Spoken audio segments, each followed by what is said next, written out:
অন্নপূর্ণা ভান্ডারের এবারে টাকা ফেরত দিতে হবে কিছু মহিলাদেরকে।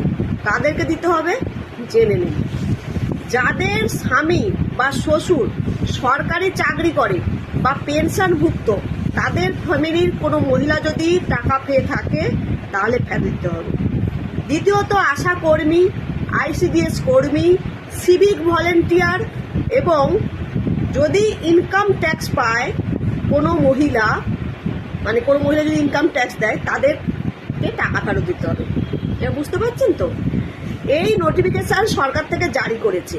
এবার দ্বিতীয় কথা আসি, 1 মাস পুরো জুন মাস গেছে ভেরিফিকেশন করতে।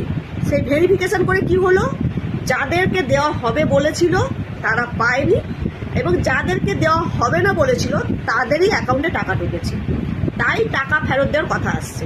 তাহলে 1 মাস ধরে যে ভেরিফিকেশনটা হলো, সেই ভেরিফিকেশনটা কেমন হলো? মানে ভেরিফিকেশনে কি গাফিলতি ছিল নাকি এখানেও দুর্নীতি ছিল?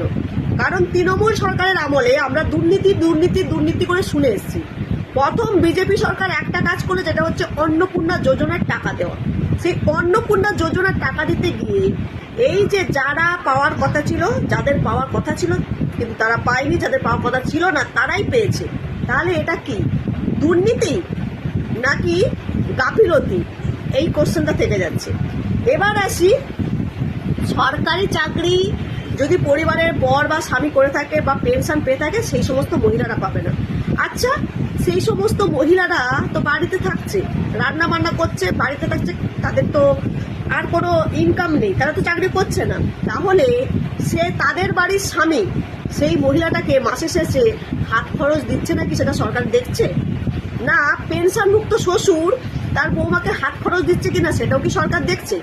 যে মহিলা কোনো কাজকর্ম করছে না অথচ মহিলাদের ভাতা, সে কেন বঞ্চিত হবে এটা বলতে পারেন? কারণ এটা তো মহিলাদের জন্য। সেই জায়গায় দাঁড়িয়ে একটা মহিলা যদি কোনো কাজকর্ম না করে থাকে, তার স্বামী করতে পারে, তার শ্বশুর পেনশন পেতে পারে, তাতে তার কি?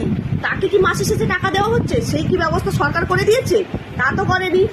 তাহলে তাকে কেন বাদ দেওয়া হচ্ছে?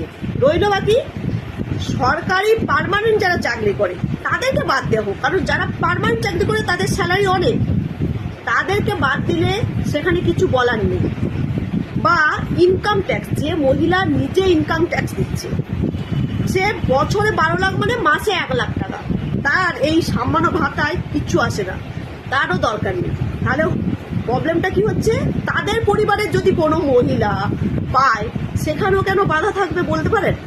কারণ সে তো কিছু করছে না, তার বর বা তাদের শ্বশুর যদি প্রচুর টাকা ইনকাম করেও থাকে, সেই সমস্ত মহিলারা কি পাবে? তাহলে তারা কেন বঞ্চিত হবে? এটা একবার ভেবে দেখবেন।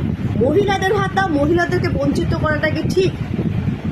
এবার আপনারা অনেকে হয়তো আমাকে গালাগালি দিতে আসবেন, যারা গালাগালি দেয় তাদের নিয়ে আমার কোনো কথা নেই, কিন্তু যারা যুক্তিতর্ক নিয়ে কথা বলতে আসবেন, দেখবেন মহিলাদের ভাতা মহিলারা যদি বঞ্চিত হয় সেটা কি ঠিক হবে? একবার ভেবে দেখবেন। তাতে কম পয়সা দেওয়া হোক, কিন্তু যেন সবাই পায়, সবাই খুশি হয়।